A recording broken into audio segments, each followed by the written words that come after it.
Hey everybody, before we jump into the podcast for both the audio and video listeners, I just want to clarify a sort of verbal mishap that we had on the pod, basically referring to what we think is the best deck, Amber Ruby. Did get our colors mixed up and said Amber Amethyst. Just a bit of a habit, but just to be clear, so you understand what's going on in the pod. When we say Amber Amethyst, we mean Amber Ruby, the red purple control deck.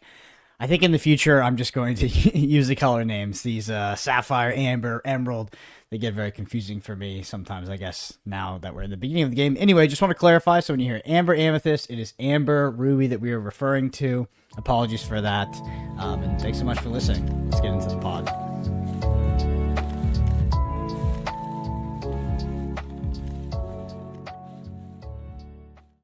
Hello, everybody. Welcome back to episode 15 of Podcana. This week, we're going to be discussing Constructed. What are the best decks? What's performing? Fundamentals of Constructed. What goes into making a deck good? What goes into making specific colors better than others? And for that, we've brought on Mr. Sasha Markovic, sort of a Constructed deck builder for a while now. I know you've been posting a lot about Lorcana decks on your Twitter, and just a card game sort of extraordinaire, right? Competitive card game player for probably more than 10 years. I don't know if that's any indication of how old you are, but an accomplished player at that in multiple games. So I don't know. I definitely look to you, Sasha, as one of the, I don't know, the thought leaders when it comes to early deck building in a new game, right? A lot of success in Flesh and Blood, success in Magic, etc. So I just want to dive into Lorcana, but before we get into that, Sasha, thank you for coming on to the podcast. It's good to talk to you again. I know we had you on a few months ago. Yeah, thanks for having me. That glowing introduction was much better than last time, so I don't know what's happened since then and now, but I appreciate it so much. And welcome, Kawa, as well. It's really great to see you here. We miss Flake always, but we'll pour one out for him. But awesome. Let's kick off.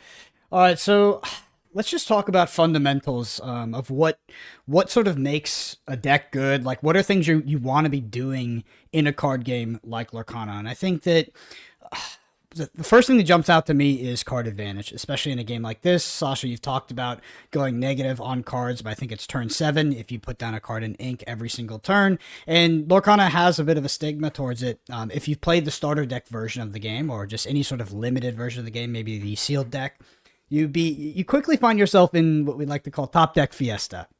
And I think that the highest performing and debatably the most powerful color right now, Amethyst, utilizes card draw the most. And I feel like this is actually spreading across more colors than just Amethyst. I've also had a lot of success with Amber, which does have access to a lot of card draw in sort of the form of Stitched Carefree Surfer, Rapunzel, etc. How powerful do you feel that card draw is in Lorcana, Sasha? I think it's probably the highest or biggest defining factor to victory. Card draw and card advantage is just the bread and butter of card games. If I have more cards than you, and if I get to play them all, I'm much more likely to win. It's pretty much that simple. And then there's a lot of nuance in do I draw the right cards? And that's kind of called variance or just strategic planning and tactics. Yeah, and in regards to Amethyst, do you agree that that is the most powerful color right now? And what do you think are some of the marquee cards of Amethyst? What is holding that color up above the others? Well, one card comes to mind, which is Friends on the Other Side. It just blatantly says it, draw 2 cards. It doesn't get more simpler than that. It's more cards than you use, and you get more back. Yeah, that's pretty much the linchpin, I think. Yeah, you pair that with Maleficent, it feels like you're doing something legitimately unfair. And then, of course, the color has access to items that draw cards. So you have the Cauldron, which allows you to opt to on your deck, put a card on the bottom, put a card on the top, so a little bit fix your draws.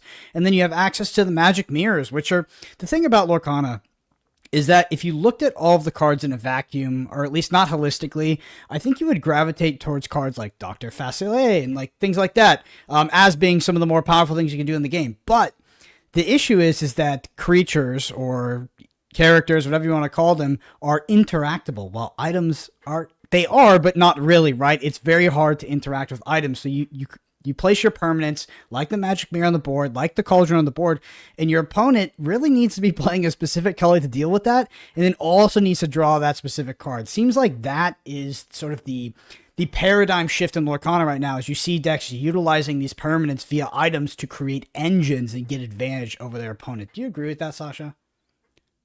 Yeah, totally. Like games like this where you build up a board state that retains over time. You want to, retain more things over time, and items stay there longer than anything else. And because Lorcana, you can't mix any color of ink with any color of ink. Some matchups they just will not have an answer possible in their deck, so your items just get to run free unchecked. Mm-hmm. Kawa, I want to pass over to you. From your sort of constructed testing so far, I know you're preparing to go to a tournament here in the next week or so. What have you found to be some of the most powerful things you can be doing in the games? And what have you personally gravitated towards as sort of like a color combo that you enjoy playing, both for, I guess, fun, but mainly for, competitive advantage, winning, etc.? Well, it's so clear that Amethyst is incredibly strong, like you guys said, with the card draw from the Maleficent and the Frenzy other side. Also been playing against a lot of people running Elsa. Elsa is an extremely powerful card. I think everyone's kind of realizing that at the moment. But my personal favorite kind of color combination that I've been exploring at the moment is definitely yellow gray or amber and steel. It's actually a deck that we'll probably get into in a little bit here. And a lot of what you want to do in this type of deck is you utilize cards like Ariel, where you can kind of get some songs. So it's kind of like another type of deck where you can still consistently draw cards, like you said, with cards like Rapunzel and Stitch. You're not going down the Amethyst route, but then you have great tools in there like Tinkerbell, probably one of the best super rares in the game at the moment. And then also, interesting, you were talking about ways to deal with items. Beast, which I know is a card that we all really enjoy at the moment. It's a 5/4/4 that just banishes chosen item. So I think that could be quite a good counter to that kind of Amethyst list. So curious to see if we're going to see it in the future. But yeah, that's the type of combination that I've been enjoying the most so far. And I'll probably, it depends. I might bring that to the tournament, but I mean, Amethyst Ruby just seems to be like the most dominant deck at the moment, especially in like the mirror matches. Yeah, Beast is also an inkable card, which is the most interesting thing about it. So you have this toolbox ability that exists on a body, right? So it exists on a 4/4 body that can quest for 2, which is not bad, but you can also ink it if you have it in a dead matchup, which is what makes Beast so powerful. The Lorcana meta is actually extremely healthy right now. I just want to point that out. So if we look at what would be, I guess, classified by most people as the best deck, that's going to be Amethyst, Ruby, Control, and we'll break down that exact list as well. But there's other sort of archetypes actually sort of coalescing at the top there. So you talk about Amber Steel, which is fundamentally a mid-range deck. The reason why it's so good is because it does have access to card draw, but is a great tempo deck. You have that Ariel, the 2/3, that can sing 5-cost songs, which is just absolutely crazy. There's the Lemon Lime aggro deck, so the Amber Emerald aggro deck that is seen a lot on ladder. And then there's also combo decks. There's Emerald Steel, Turbo Mill, so you can mill out your opponent. There's also Turbo Ramp in the form of Sapphire Steel, which is pretty good, utilizing bells, utilizing the fish item. I can't remember the exact name, fish bone, to sort of like, cheat things into your ink, then play a whole new world, redraw, etc. So you have like multiple combo decks represented as well. So the meta is actually very, very healthy. One thing I would say, though, is I do think that there is a deck that exists above the rest right now. The top 2 are a little bit close, but then after that, I think that the gap becomes a bit bigger. So I want to talk about the best deck, which is Amber Amethyst, and I think it's by a decent margin. This is a hardcore control list.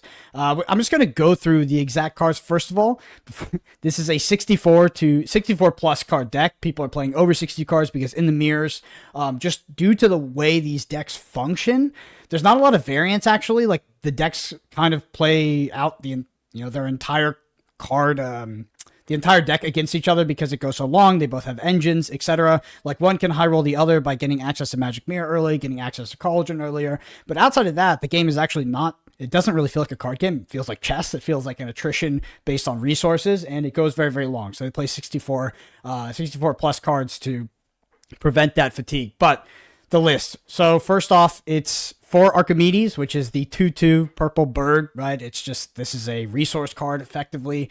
Gaston, Arrogant Hunter, 4/2. Reckless is able to clear sort of pesky threats. So you think about the Lemon Lime aggro deck. The Lemon Lime aggro deck will often play Lilo on turn 1. Then it will play Simba. That's their best turn 2, the 2/3 with Bodyguard. Gaston can help you clear that, get that out of the way. We have Elsa Snow Queen, which is a 2/3. it can tap to exert the character, but also can shift into the big Elsa. So especially against mid-range strategies, aggro strategies, this is a very, very good card. And shifting can be the correct decision, but we'll get into the, sort of the philosophy of shifting later. But Elsa exerting a card, tap to exert a card, is also functionally removal in this deck. Very, very powerful. You have Maleficent, Sorceress, which we talked about earlier. This is the 2/2 that costs 3, draws a card. Rafiki, Sasha, I know you're a big fan of Rafiki. Comes in, has Rush, also removal. Aladdin, the 2/2, 3 cost, that comes in and takes a lore away from your opponent, but can also, honestly, this is the real shift target, shifting into the big 5 cost Aladdin. 7 cost, but you can shift it at 5, and then being able to attack your opponent on turn 5 with that, take 2 lore away, clear something off the board. It's just super, super powerful. You basically always have to be playing around it. You always have to be thinking about them shifting into the bigger Aladdin if you're playing against Ruby Amethyst. Jafar, this is sort of a filler card for sure. The 0/5 that gets +1 attack for each card in your hand, but does get you 2 lore when it taps or exerts or quests. The Queen, additional card draw. It's a 4/5, 5 cost. You have Maui. Maui's honestly one of the best cards in the deck. Maui Rush, so we talk about Rafiki being good. Maui's good for the same reason, but Maui at a 6/5 body clears everything pretty much in the game. Talked about why Aladdin's good. Elsa, Spirit of Winter. I mean, this is like the card. This is a control deck, and it aims to keep the opponent sort of in check. It aims to build engines and basically maintain board state as much as possible, but then extend the game out over the long game and get sort of continual advantage through its sort of better cards. And Elsa is the top end that allows you to do that. Taps down 2 things, quest for 3 lore, 4/6 body, just absolutely crazy card.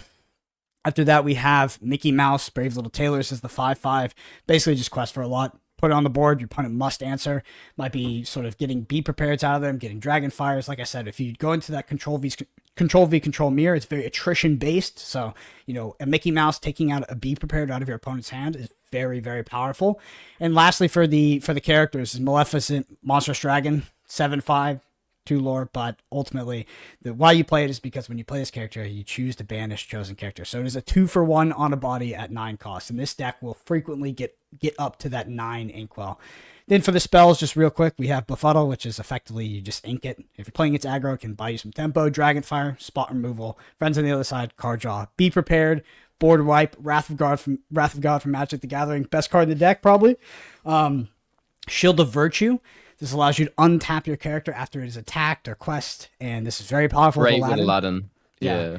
Great with Aladdin. Magic Mirror, card draw, the Ursula's Cauldron, opting on top of the deck, and White Rabbit's Pocket Watch, which functions basically as removal in the late game. So say you have something like 10, 11 resources, you can play down that Aladdin, not even need to shift it, give it Rush, have a 4 lore shift, and clear something off the board. So yeah, that's a 64 card list. I know there is different permutations of this. People play other cards, etc., but this is a pretty stock list, and I see this as the best deck in the metagame right now. I just want to get y'all's thoughts on that statement itself. Yeah, from you playing it against me there, I kind of have to agree. It was very funny. So I played Brendan earlier, and it was kind of a similar matchup, except I was playing Amber Ruby, so I had a lot of the same cards in terms of the Ruby stuff, but I was playing Hades and stuff like that, and I was kind of doing some cool stuff there. We actually ended up doing like an infinite loop Hades, which was kind of fun. But yeah, I mean, at the end of the day, the reason why Brendan came out on top was because he had those card draw items, and he had that draw engine that just kept going and going and going. So I could keep using my resources, but eventually I would run out of gas, and then he would just blow me away. So yeah, from my experience, I think it's definitely the top list at the moment. Like you said, there's definitely variations and alternate lists you can play different cards for different reasons, but yeah, that definitely seems like the general stock list so far. What do you think, Sasha? Yeah, I think it also just kind of comments to the early metagame as well.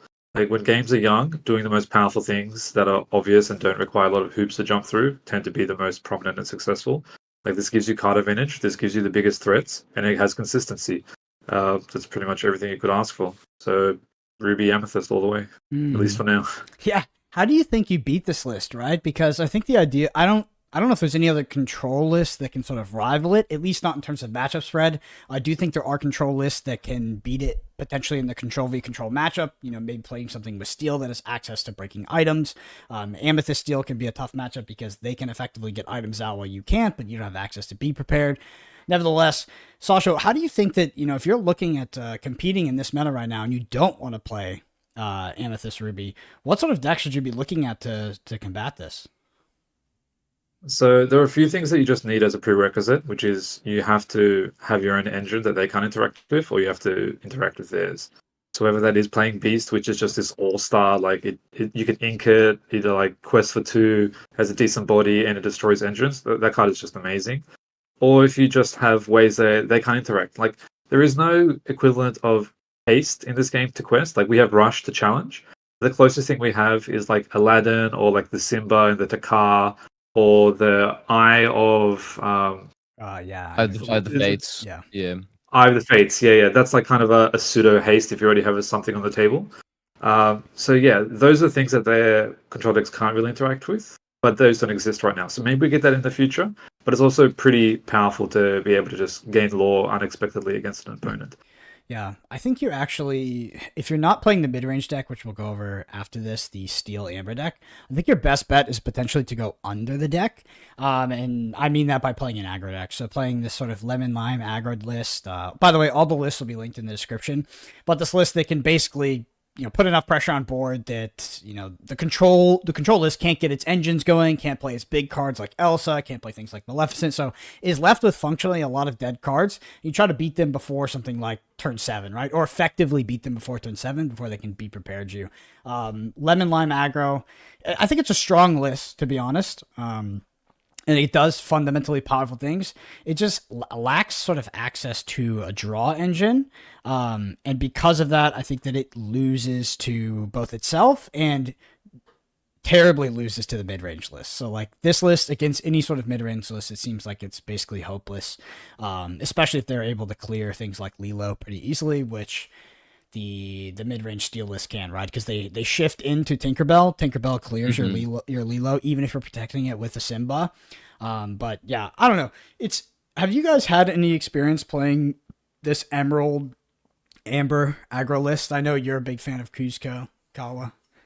Yeah, so I haven't played the Lemon Lime list. I've heard a lot about it, and I've faced it a little bit on Pixelborn.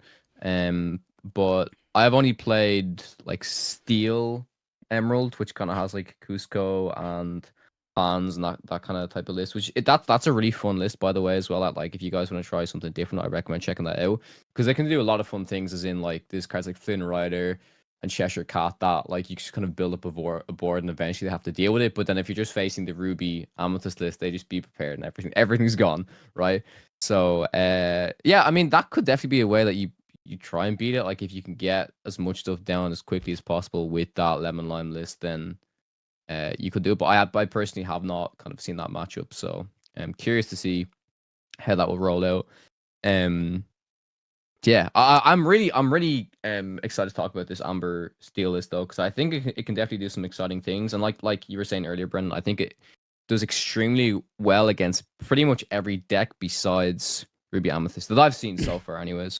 Yeah, actually, Sasha, I don't know if you just feel free to interject if you have anything to say about Lemon Lime aggro, but this Steel Amber list is, I think, like honestly, it's up for debate as the best list in the game. I think that Ruby Amethyst edges it out ultimately, but this list is very, very powerful. And if we look at in terms of matchup spread, I think I would rather, if we were in a healthy metagame, say that like the top 4 decks are represented 25%, 25% each. I'd rather be on this list than Ruby Amethyst.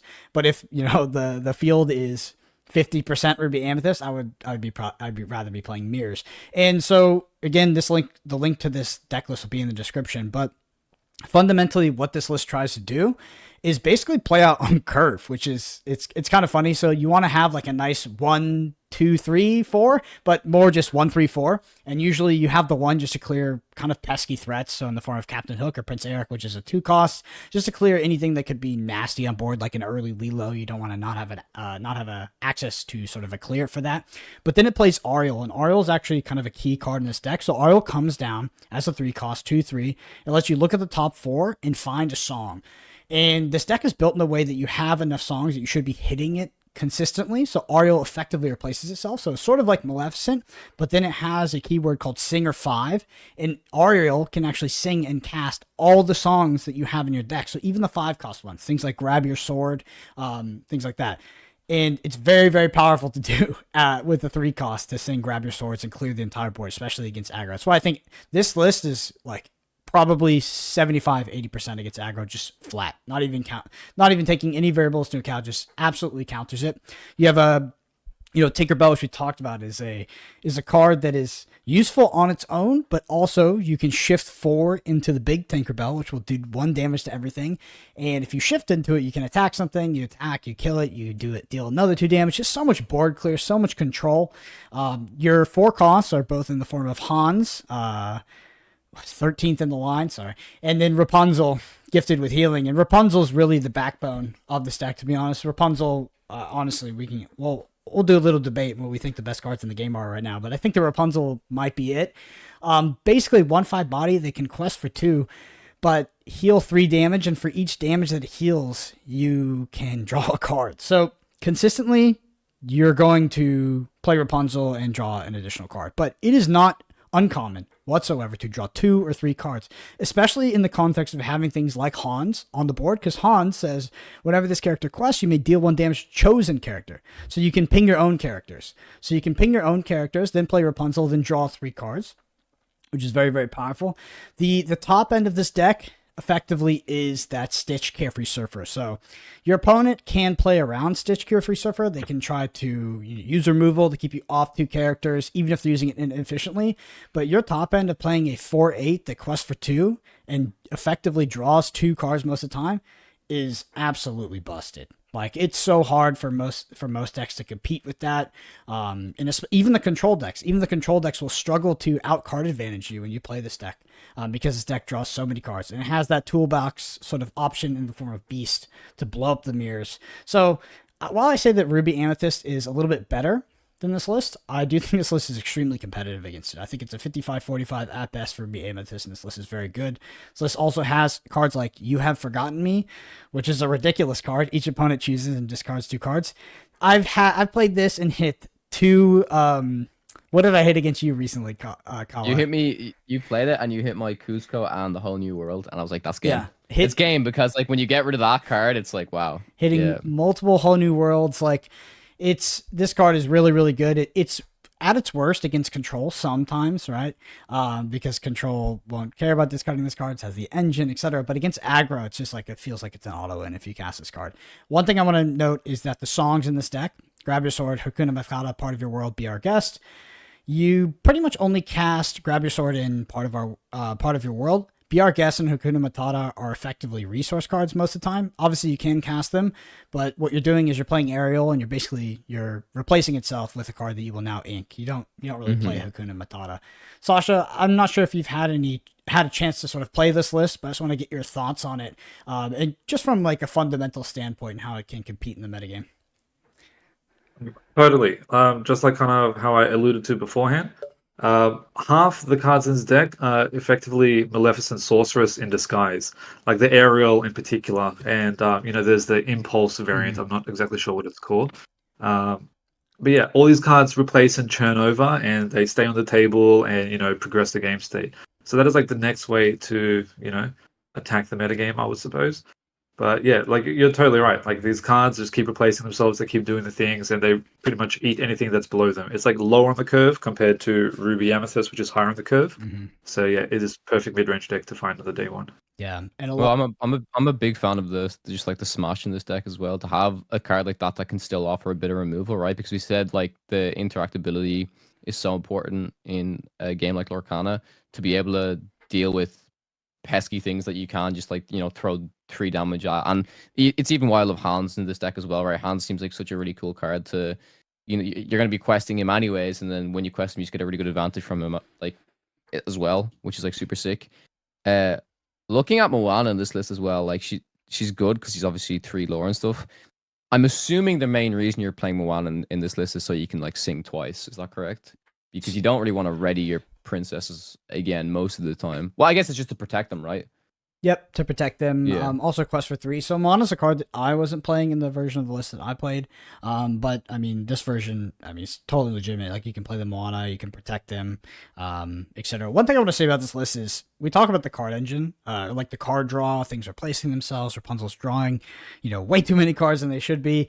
This list, like, fundamentally just has so much board presence and board removal. Like, it has good stats. And then on those good stats, it has, Hans that's pinging things, it has Tinkerbells that's hitting things for 1, then killing something after you shifted it, hitting something for 2. Like, the board presence and board clear of this deck is just absolutely ridiculous. You couple that with the things like the Smash, but ultimately the Grab Your Swords, because Grab Your Swords can be sung by your 3-cost Ariel, which is absolutely insane. So on the same turn that, you do Grab Your...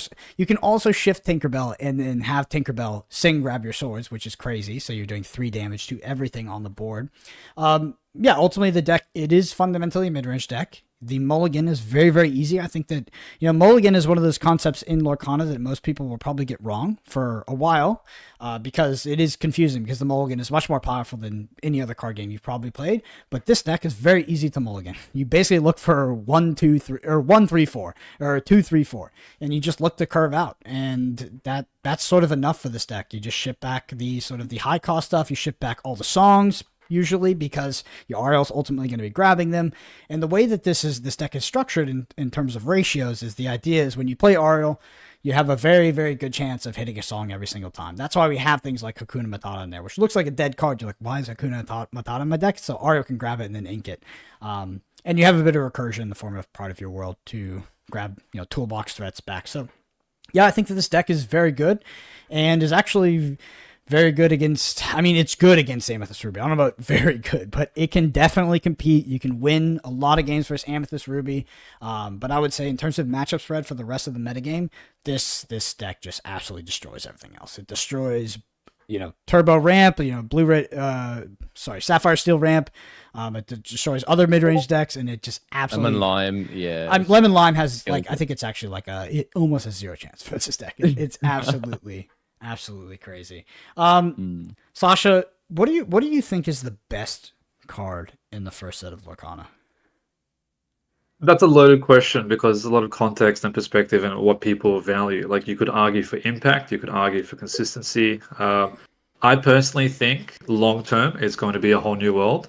Right now, I think the card that does the most to like the metagame and to the decks is Friends on the Other Side. The card with the most impact when it hits the table, I would say it's probably the Shift Elsa, the big one. Yeah, there's a few angles that you could take, but I don't think anything's really right or wrong. I think we just kind of have, our gameplay experiences, because the game is very young. Like, I could even see Magic Mirror being like the card advantage card that glues things together. But it does have a lot of risk as well, because it's uninkable. So we can get into that as well. Like, the Ruby Amethyst deck only running less than 4 is like a very interesting thing to think about. Yeah, talk to me about uninkables and the cost of uninkables in a deck. So if we look at the Steel Amber deck, it has almost 0 uninkables in the deck. That's kind of like the core pitch of the deck, is that you can pretty much ink anything, and you're not going to be running into clunky hands. The mid-range deck needs to play on curve. It needs to play efficiently. It can't just be skipping turns. But if we go to the Ruby Amethyst deck, like, there are a decent amount of uninkable cards in that deck in the form of Be Prepared, Magic Mirror, Dragonfire, Elsa, etc. So talk to me a little bit about the cost of uninkable cards in a deck, and like where you sort of see the correct ratio being at this point. Yeah, that's also like a super loaded hypergeometric math question as well. Because as you add uninkable cards to your deck, what you're fundamentally doing is decreasing consistency, because what you're betting on is like, I'm playing this card at this slot in the curve. So not each uninkable card is equal. So uninkable cards with a higher cost have a much higher detriment to your consistency than lower uninkable cards. For example, Fire the Cannons, that is a very low risk uninkable card. You do have the requirement that your opponent needs a character, so if they're playing against some weird combo deck that doesn't play characters for whatever reason, that is like a brick. And that's what you don't want. You don't want bricks. So it's really hard to say. But what you pretty much are betting on is like, this is my plan, this uninkable card goes at this curve, this curve, this curve. And then there's the hidden asterisk of stuff like Magic Mirror. It's like, you don't really necessarily want to play that on turn 2, because you're not gaining value from it until the very late game, where you're kind of both out of cards like 4 or 5 turns later, and now you're reaping the rewards. So it is kind of fun to say. Well, speaking of not playing Magic Mirror on turn 2 and ephemeral card gaming concepts that you can't really articulate, talk to me about tempo in Lorcana and how important it is to play effectively, like play effective cards to maintain tempo, to maintain board state, etc. Because, like you said, let's say you have Magic Mirror in hand and you have but you also have Gaston, and your opponent is playing a sort of mid-range or aggressive list, is contesting the board, and you opt to not play the Magic Mirror, you play the Gaston. Talk to me about why that's important, just the concept of tempo in this game. Yeah, tempo is really important because that is like, the funnel to victory. If you fall behind on playing cards to the table, you pretty much double the value of your opponent's cards. If you break down the math, if you play like a card every along the curve and quest with them, you gain 21 lore by turn 7 or something like that. So that is a really important frame of reference, because then you realize, okay, this is the buffer window. If I let this card quest twice, does it tick them over the threshold of winning the game or not by a certain point if I choose not to interact? Because that is the risk as well. I'm going to choose to produce this engine early on so that I don't have to worry about it later, so I can play my high impact cards. But do those high impact cards catch up that the lore that they're gaining right now? That is the big fundamental question. And whether or not your deck is capable of interacting with the cards as soon as they play them, because they will be able to pretty much quest uncontested if they just play like any character and you just play a character to respond. That's why cards like Maleficent, Dragonfire, all those cards are really good, because they just deal with it right then and there. They don't ever really get to quest those cards, which is why Kuzco also has such high praise because of the ward.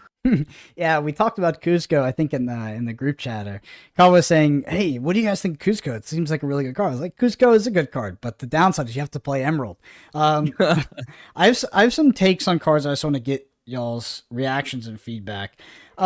Be prepared. So be prepared, I think, is the most meta warping card, or it is the most warping card. Like, it is just this pervasive card that exists if your opponent is playing Ruby, that you always need to be thinking about, you always need to be playing around. Because the way Be Prepared works is, like, if your opponent has Be Prepared, there's definitely correct ways and incorrect ways to play out your hand, where, in other games it might be correct to just play out all your threats, curve out, etc. But when you think about it in the context of Be Prepared, it can be correct to actually play suboptimally, hold resources back in the form of characters, and actually play them out later to try to draw Be Prepareds out, and then have some sort of refill to the board. Because the worst case you can be in against a deck like Ruby Amethyst is, like, you've played out your entire hand, hits turn 7, they Be Prepared, and now you have no cards and they have a draw engine, etc. What are y'all's thoughts on Be Prepared, and any sort of, do you have any advice on, like, how to play against it, how to think about it, etc.? You can take it, Sasha, if you want. Cool. Yeah, so Be Prepared, funnily enough, you have to be prepared against it, because it's not nuanced at all. It just says destroy everything. You can't play around it or banish everything. That's it. So it has this weird mental dance of, am I going to, create a facade that I don't have enough characters, play something weak, or play something strong to force them to have it? Because consistency is like a path to victory. Like, if you do that every single game, some number of games, they won't have it on that turn 7. And then it's for you to figure out how often they do have it. Is that actually detrimental to your plan? This is kind of the fun part of playtesting, and just kind of figuring out the game and how it functions. So yeah, and also, in the mirror match, like we kind of described it as chess, Be Prepared is like the most pivotal card, because it is the only card that kind of guarantees 2-for-1s or above. And orchestrating scenarios where that happens is pretty much what guarantees you victory. Yeah. I've had a lot of games, like I've previously playing Marvel Snap, I played a lot of Hearthstone, and in Hearthstone there's a lot of cards like that where it's like, oh, if you just have this one card, clears the board, do they have it? And you have to kind of constantly play around it and kind of play your other cards until they feel like they have to do it. So I feel like, me personally, I have a lot of experience against that, because I've often, I know that, okay, I don't want to develop too wide of a board, because if they have this, then it's just like detrimental to me. So you want to play out your cards in a smart way. You don't want to commit to the board too much, but you want to play cards that are valuable. But then, there was even a situation where I was playing against Brendan and he just played one Mickey, and obviously that card can quest for 4, right? So it's like, if I have no other answer, like a Dragonfire or whatever, then, well, maybe I have to Be Prepared it, because it's that card's just so powerful, right? So it's about playing those certain cards in the right way, and kind of nearly enticing your opponent to say, like, if you have it, it's pretty good if you play it now, but I still have some resources I can kind of use to kind of come back after you use it. So yeah, it's just like you said, it's just like mind games pretty much. If they have it, if they don't have it. And for me, I'm quite experienced in it, but for players that may be like new to card games that will be jumping into Lorcana for the first time, it's going to be something that they will probably have to learn for sure.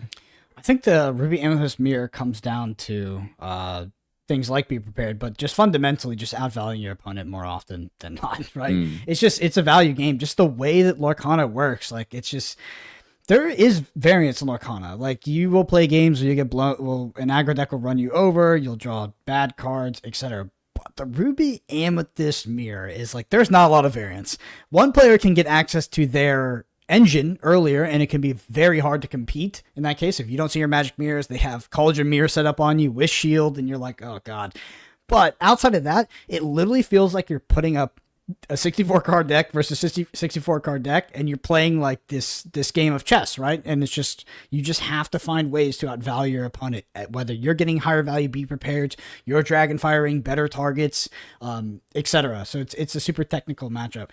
I want to get y'all's take on this. I think that A Whole New World is the most overrated and overplayed card in Lorcana right now. Sasha. The most overrated card. Well, there's a degree. I'm not saying it's bad, it's terrible, right? But I think it is overrated. Like it's fun that like people overrate the card. What are your thoughts, Sasha? I mean, to some extent, I agree because I don't think we have the full tool set for it yet. Yeah. But I played with a lot of Wheel of Fortune type effects in the past, and I know how abusive they can be. And this one's a song, so you can play it for free. So I'm just waiting for the scale to tip and for just everything to fall over. Yeah. I think, go ahead, Kawa. So do you think that we're going to get some sort of like actual like mill package or mill cards that are going to support that type of thing within set 2? You think most definitely? They exist in set 1, so there is a pretty powerful mill deck in the form of Emerald Steel Mill. It's just not super consistent. Yeah, I don't know. The thing that I think about A Whole New World that a lot of people have played Magic in the past. They know about cards like Wheel of Fortune. They played effects like this, and this is a powerful version of that too, right? Because you can play for free. I just see a lot of people playing Steel, and they just slot this into their Steel deck, and they just kind of play it when their hand is empty, which can be good. But if your opponent's hand is also empty, and they're potentially ahead of you on ink, they're ahead of you on board, like you're asking for usually a bad scenario. Like you can outdraw them on that 7, but it is not. That is a very symmetrical effect. And the idea of A Whole New World and the idea of why these cards can be so good is when you make that effect asymmetric, right? When you're getting drastically more value out of this card than your opponent is. So there is a deck that does this. It's called Sapphire Steel Turbo Ramp, and it uses things like the Fishbone. I think that's the name of the card.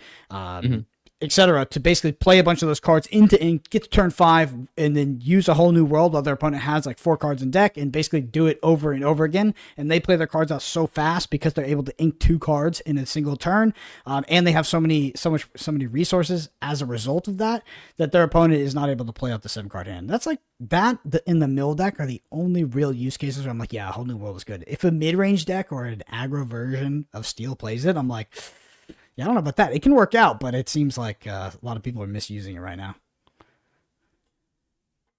I mean, yeah, I think you kind of nailed the 2 scenarios where it can really thrive. You can play your entire hand before they do, and then play it, and then you've got like a differential. Like, so let's say you played like your 6 cards, and they've only played 3. You're up 3 cards, and their 3 cards that they discarded are more than likely high impact because they're higher up on the curve. Or this weird nuance which you picked up: if you chain Whole New Worlds into Whole New Worlds. You dump 7, 14, 21 cards compared to them playing 6 cards over the 3 turns. So that is like the real insane level when you don't just look at Whole New World for the first, instance of it, but for the chaining instances because they kind of find each other. But chucking into your deck without a plan is probably the worst thing you can do for any card, not just A Whole New World. Every card in your deck needs to have a purpose, even if it is like Archimedes, this is a resource card a lot of time until it's game 2 against an aggro deck, and I can mulligan for it aggressively. Yeah, I think the best example, like you said, that every card has to have value in your deck is exactly what you said, Brendan, for the Amber Steel deck. Because anyone who looks at that deck is like, why is Hakuna Matata on the deck? It does absolutely nothing. But it's like, no, it's there to be a resource, right? It's for the aerials to be able to throw it into your inkwell. And it's important for people to realize that you can't just kind of throw this and that and then hope that it works out. Because like you said, yes, there's situations where that can work out and you can win the game from it, but consistency is always a thing to remember in card games. Yeah. Are there any cards that exist in the card pool that y'all sort of have your eyes on, you think are maybe underplayed or underutilized, that are coalescing around your brain that you're brewing with, some decks that you think might work but haven't really come to fruition yet? Any cards? Well, the one card that I'm super excited to break is the aerial that readies with items. Like one day that card just has to have a fun archetype with it, like some Splinter Twin type of nonsense. But yeah, other than a whole new world breaking in the future, I'm happy drawing 2 cards and singing it for free with an Aladdin or something. I'm happy doing that. Yeah. What about you, Kawa? I really want to jump into like Emerald and try and see if I can do something good because I can see a lot of potential in it. Like I do agree with you, Brendan. I don't know how you feel about it, Sasha. That it seems like it's the worst color. It's not a bad color. Like you can do some good things with it, but just compared to everything else, it just does not seem too impactful. But I think there's some cool things that you can do with it, especially with cards like Cusco. Mother Gothel, I think, is like a super, super cool card. I want to try to do something like fun with her.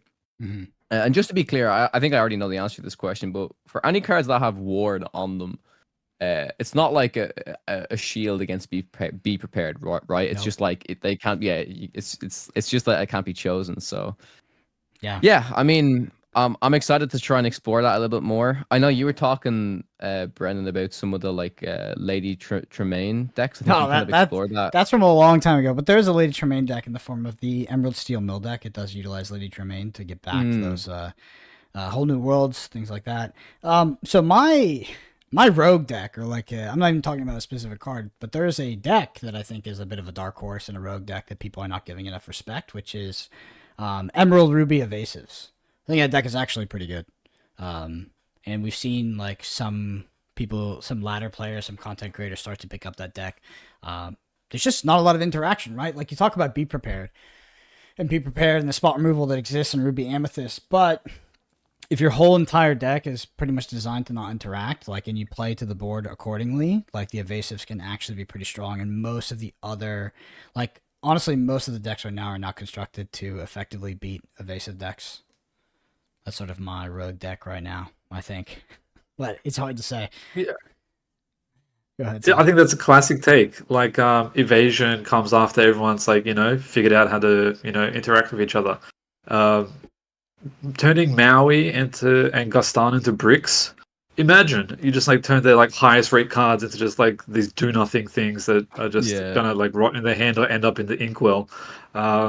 It's super cool. Also, like the tricks you can do with the green Tinkerbell, like you can give their Simba evasive so that you can just hit the Lilo straight away. Yeah, like, I saw that on Twitter today. Someone was like, "How does this interaction work?" I'm like, "Yeah, you can do some pretty cool things like that." Wait, explain that interaction. Go ahead, Sasha. So this is green Tinkerbell. When you play her, you can choose a character to gain evasive. Mm-hmm. So you can give an opposing bodyguard character evasive, so that you can't legally challenge it, and then you get to like get around it. That's pretty funny. It's this turn though. To be clear, it's not perma evasive. Truth. It's only this turn. Yeah. Perma would be pretty. You only need one. Perma would be pretty good. Yeah. Yeah, I think that the evasive deck. So I don't know. Right now, if y'all were gonna play a tournament next weekend, let's say, or this weekend, this upcoming weekend, what deck would you bring and why? Brendan, give me your deck. That's all I'd say. I'd take Ruby. I think Ruby Amethyst. Yeah. Well, I would take Ruby Amethyst Control, but maybe not for the reasons that you should maybe take it. I think that Ruby Amethyst Control is a list that is very much predicated on card game fundamentals, 2-for-1-ing people, outvaluing your opponent throughout the game. And I think if you do that, you're going to win a vast majority of mirrors. I think the mirror is actually pretty low variance. And also to that, I think that it's a very strong deck against the rest of the field, right? I don't think it's as favored as Amber Steel is into some matchups, maybe to some of the aggro matchups, which will definitely show up at a local tournament if you go there, because those decks are cheap and those decks are, they're often popular early in metagames. So I do think there would be a lot of people that would bring Ruby Amethyst control just because it's the buzz, and I would be comfortable, I think, playing those mirrors with enough practice, and I think you can get huge edge on your opponents. Like, I think that you have a lot of agency with that deck to beat other players on that deck, or even on other decks, even on the aggro decks, even on the mid-range decks. So that's sort of my thesis for Ruby Amethyst control. It's also the deck that gives you the most agency as a player, which is fun, if you like that kind of thing. Mm-hmm. What about you, Sasha? Totally. Well, like, as technical as you may think I am, I like to try to win the tournament before sitting down. Yeah. So I'd probably just choose the thing that beats up on Ruby Amethyst the most and just try to spike the matchups and hope people are scared of it and don't play the weaker matchups into it. Yeah, that's how I like to roll. But if I can't find it, I'll just play the best deck, which is perceived to be Ruby Amethyst, and just try to win those games of chess. I think in like early tournaments like this though, I mean we just keep coming back to it, but I think the Amber Steel is so good because of like the Tinkerbell and stuff like that. It just does so well against so many things. And yes, Ruby Amethyst does as well, but I feel like overall you can't really go wrong with the Steel Amber list either because of the board control stuff that you can do, because of the like you still get your consistent draw. You just consistently have stuff on the board, whereas with Ruby Amethyst, you're kind of holding your cards back and you're playing a slower game, which is completely fine. But you're more so utilizing like your items and stuff like that. So I think personally, maybe in like these early tournaments, the Amber Steel might just be. I don't want to say it might just be better, but I think it might be utilized more efficiently. If that makes sense. Honestly, I might bring Amber Steel because it's cheaper. Like the Ruby Amethyst deck is really expensive, and so what's funny is Kawa lives in Ireland, and in Ireland the game is actually accessible by normal human beings. So if you live in the United States, that's not the case. It's not the case. Like people in the U.S., and I'm sure this is true for other countries as well, are familiar, comfortable, and I don't know, skilled at scalping Pokemon already out of big box retailers. So yeah, I mean, Lorcana's already gone. I mean, that thing was gone as soon as someone started to bring it off the shelf or put it out publicly. So you're never gonna get that. You're never gonna get MSRP at any of those big box stores. So I know a lot of people like to treasure hunt it. And then local game stores are selling boxes for $400. If they have it, which I didn't find I found a single one that had it. A single one. And I know a lot of game stores locally. Single one that had a box for $400. So yeah, the game is like, that's the thing about this game is they really goofed the initial print run and distribution. Like it is, I mean, Flesh and Blood was Flesh and Blood. At the height of Flesh and Blood, when it was the least accessible, the most popular, you could still buy it, and it wasn't going to literally turbo you into poverty, where this game is like, first of all, you can't buy it. If you can, I mean, it is 4 or 5x the price it should be at, I think. And if you're going to play a local tournament, I don't know how you get the cards, because on TCG Player, we look at things like Rapunzel, it's like $50 a piece. $50 a piece for non-foil, and that's only going up right now. Sasha, are you aware of their future plans on what their sort of reprint policy for first chapter is going to be, and what their strategy is? Based what I've read on the internet, pretty much off like maybe the press releases or that was like propagated by a third-party website. I think it's pretty much print on demand, and they're just going to like print it into the ground just so people have accessibility to play the game. I don't think they're wanting to foster the scalping culture. But yeah, what they end up actually doing is like anybody's guess, but that's pretty much the vibe that I got from Ravensburger. Sasha, as someone who's played a lot of card games and a lot of cards, and I know you've had some, I don't know, some decks that you enjoy back in the day that you may have foiled or pimped out. What do you think about the Disney Lorcana's adherence to only cold foils over regular foils? I mean, that's fantastic. I hate my valuable cards like being damaged by the weather or just by, being in the booster packs themselves and warping like tacos. So having cards that are prim and straight, awesome. Happy about that. I do have some criticism that the cold foil doesn't look the best on every single possible card in the set, but I think, have the quality happen first and then the aesthetic. That is way better than the inverse where it doesn't matter because the card is unplayable. Yeah, I wonder if when they reprint the set, because they plan to print to demand and they've been public about that, if they will not reprint the Enchanted slot. I don't know. That'll be in. Enchanted is crazy. Like, how much do you guys think Elsa Enchanted costs? I don't know about Elsa. I know Enchanted Bell is between $250 and $300 at the moment. What do you think So I'd say Elsa is? Elsa's probably around. I don't know. I'll say 3, but it's probably more than that. Sasha, what do you think? Elsa has to be the chase one, right? Maybe. She has to be at the top of the mountain, I would say. Yeah, $700. What? Bonkers. Oh Crazy. my god. Yeah, and then the regular Elsa is also not. Sasha, I was thinking, just want to get your thoughts. So I don't know if I linked you the list, but we kind of talked over at the Amber Steel list. So the Amber Steel list, like I said, it absolutely dunks on everything except Ruby Amethyst, which I think it's 45 and 55. It has game. What do you think about teching Beast Mirror into that deck? Because they out. Yeah, I don't know why that. Yeah, I don't know why that card's not in the deck anyway. To be honest, you can ink it. It's like such, like I would honestly sacrifice the Hakuna Matata math and just play Beast Mirror. Like that's what I would probably do. Like the only downside to having Beast Mirror in the deck is if your fake Maleficent sorceress like keeps actually keeping cards in your hand. Like how often do you find yourself not having stuff to play? Yeah. Because yeah, that's pretty much it. But I think Beast Mirror is just such a staple. Like it's like kind of absurd to me that card even exists. Yeah, for me, I wouldn't cut the Hakuna Matata, but I would probably cut Smash. I think I would cut the Moana, and I might cut like the Prince Eric, because like the Prince Eric Captain Hook is like, okay, nobody's juicing us early. That's why we have access, because those cards are just shit later in the game. They're not very good, right? It's like we don't want to get juiced, and they can trade up, I guess, late in the game, so they're fine. But I'd probably cut those because I do think that, like, maybe you don't need 4 Beast Mirrors either, but I do think that Smash is actually one of the worst cards in the deck, and it's actually like a straight 1-for-1 slot in for Beast Mirror. Actually, Beast Mirror costs less. So, yeah, maybe just like 2 Beast Mirrors is like all you need, because you just can't get to the point where you are at a state where you've been Be Prepared, the opponent has a single draw engine, you haven't killed it with Beast yet, and they're utilizing their draw engine, and you're at 0 cards, and if you draw Stitch, it's terrible, right? It doesn't draw you any cards because you have no board presence because they Be Prepared you. Like, you need some sort of engine yourself to keep up with that, to dig faster, to get to your Beast faster, to be able to get threats, because, like, you'll likely win the early game against them by quite a margin, and you want to get to a point where you can effectively sort of race them at the end, right? Keep presenting threats, keep taxing them out of single spot removal or full board removal in the form of Be Prepared. So I do think that that's the card that I would look to put in the list if I was going to take Steel Amber to a tournament. It's funny that you say that you want to maybe cut Smash or one of the Captain Hooks, or like how I'm suggesting maybe Hakuna Matata if the math works out for Ariel. Is because you're playing with fire with consistency no matter what. If you take out one of the cheap challenges, then suddenly that big Stitch isn't as effective in some spots because maybe you want to play cheap challenger and Stitch on the same turn to get the reward.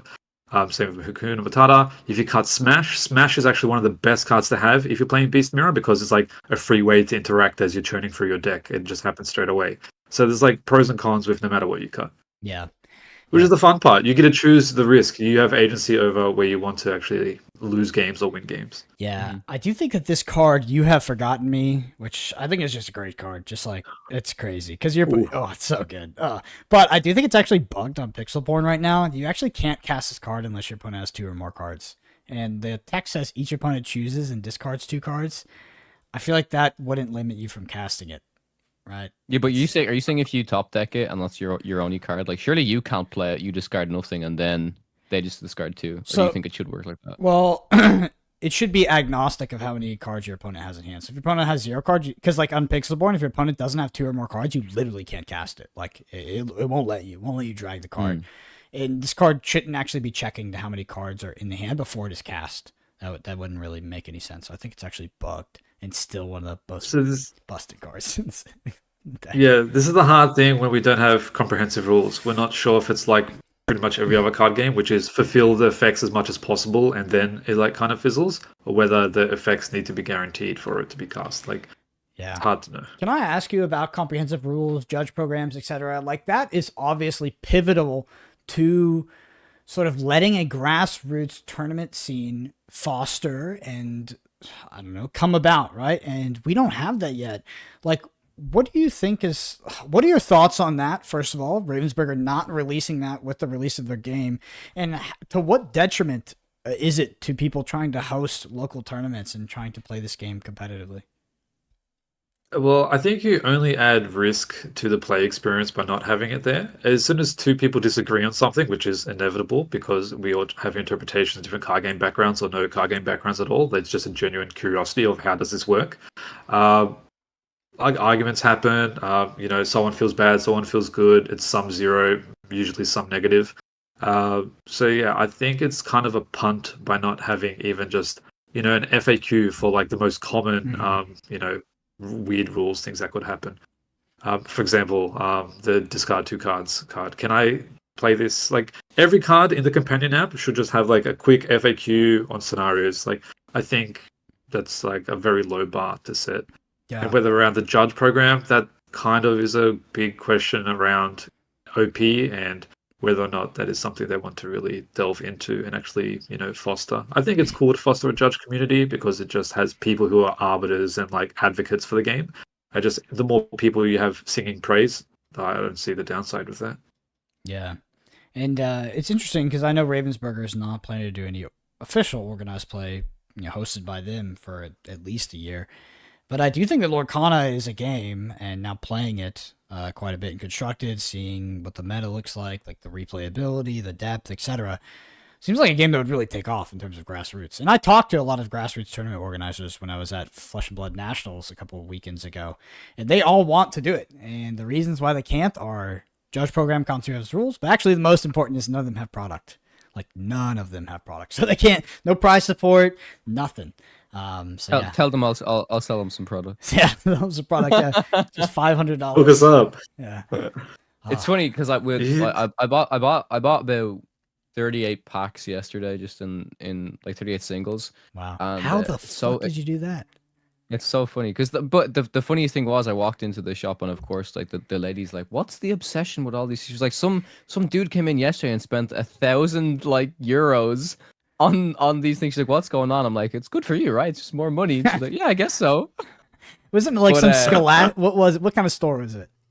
Oh, it was like a school book store. It's so weird. It's like something that would sell like sticker packs and then but it had like it wasn't like do you know what the craziest thing about it was? Is if this was anywhere else, right? You know, the way most places I've went to buy Lorcana stuff, it's all behind the counter, right? Yeah. Like I went to like an actual card game shop and they had this stuff like stapled and stuck to it. So if somebody actually tried to take the box, they couldn't.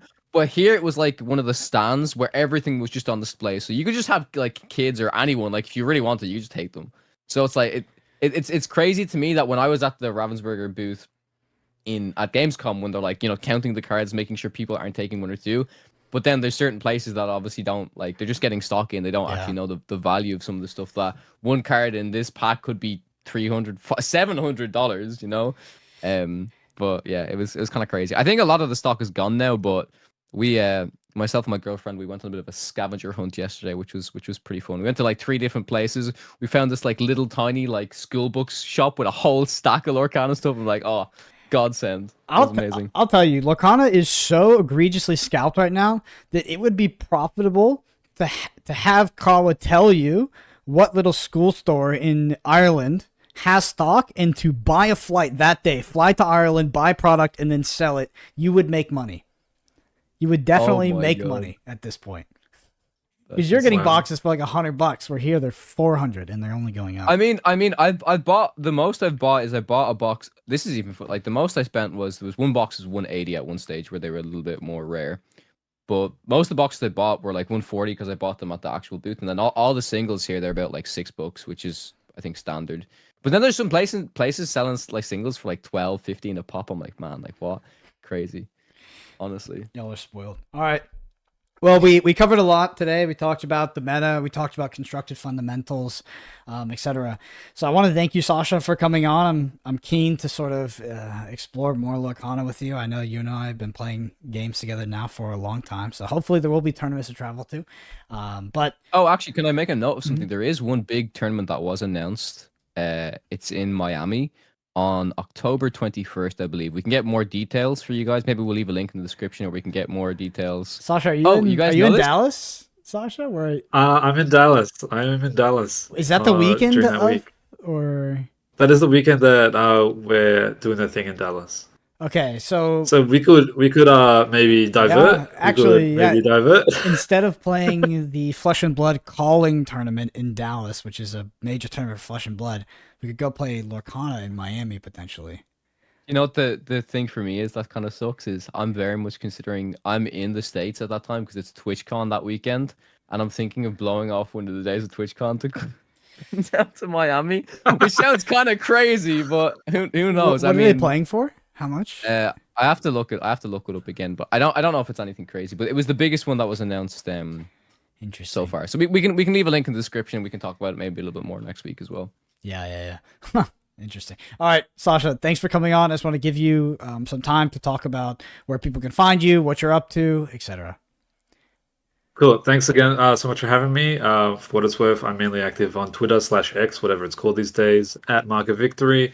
I talk a lot about card games. I'm making a few card games myself if you're interested about that. I used to be a designer for Flesh and Blood, used to be a competitor for Flesh and Blood, Magic, a lot of other stuff in between. I love both these guys. I've met them. Kawa this year and Brendan, I don't even want to remember when. And yeah, just tons of good times ahead. Watch their channel, they're awesome. And yeah, thanks again for the time. Yeah. Well, for everybody listening, if you enjoyed this podcast, if you enjoyed Podcana in the past, the number one thing you can do to help us out is leave us a review on Apple Podcasts or Spotify. There's a video version of this on YouTube at youtube.com/I think it's Podcana. I'm trying to remember the exact URL, but search Podcana, you'll find it. And you can hit subscribe while you're there. We're climbing up. We're starting from you start somewhere, so I think we're at like 200 something, 300. But I'm telling you, if you're listening to this, you can make that change. You can be that change, and hit that subscribe button. We're all on Twitter at BrendanAPG, at KawaTech_CG, and at Marko Victory. Until next time, I guess we'll see you in the next episode. Thanks everybody for listening.